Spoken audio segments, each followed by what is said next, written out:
มี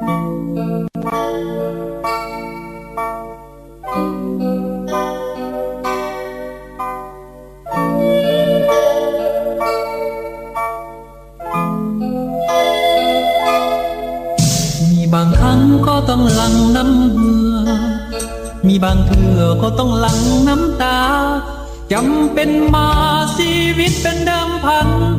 สิ่งสำคัญนั่นคือมิตรไมตรีอยากให้เรามีศักดิ์ศรีสูงเด่นอยากให้เราเป็นสัมเพียรสมใจจิ้มสู้ด้วยใจมานะอดทนมีบางครั้งก็อาจพังไปก็อย่าเสียใจสู้อย่างนักกีฬาบทเรียนได้มานั่นคือความหวังอนาคตยังเมืองสดใสเข้มแข็งก้าวไปนักกีฬาลาลาลาลาลาลาลาลาลาลา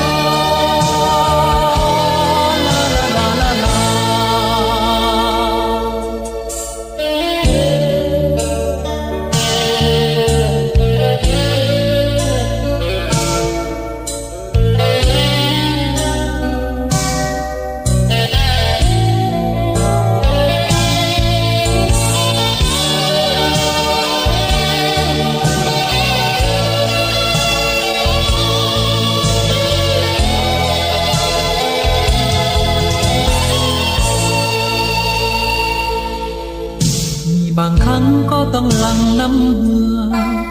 มีบางเทื่อก็ต้องหลั่งน้ำตาจำเป็นมาชีวิตเป็นเดิมพันสิ่งสำคัญนั่นคือมิตรไมตรีอยากให้เรามีศักดิ์ศรีสูงเด่นอยากให้เราเป็นสัมเพียรสมใจจิ้มสู้ด้วยใจมานะอดทน